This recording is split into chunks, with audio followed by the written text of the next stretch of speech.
തിരിച്ചുവരവിന് ഒരുങ്ങിയാണ് Japanese car നിർമ്മാതാക്കളായ Honda. സിറ്റിയും സിവിക്കുമൊക്കെയായി ഒരു കാലത്ത് നിരത്ത് കീഴടക്കിയിരുന്നു ഹോണ്ട. എന്നാൽ പിന്നീട് പ്രതാപത്തിന് ചെറിയ മങ്ങലേറ്റു. ഇത് മറികടക്കാൻ 2030 10 പുതിയ കാറുകളാണ് കമ്പനി പ്രഖ്യാപിച്ചിരിക്കുന്നത്.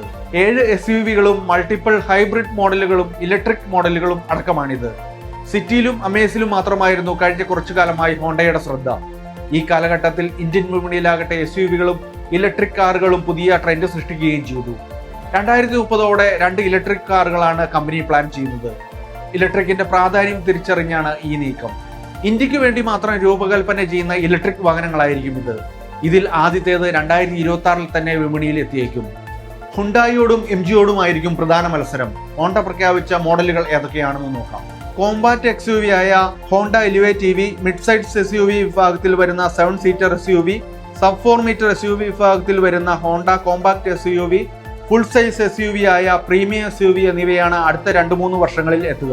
പുതിയ കാറുകൾ അവതരിപ്പിക്കുക എന്നതിനപ്പുറം ഇന്ത്യൻ ഉപഭോക്താക്കളുടെ വിശ്വാസവും എക്സൈറ്റ്മെന്റും തിരിച്ചുപിടിക്കുകയാണ് ഹോണ്ട ലക്ഷ്യമിടുന്നത്.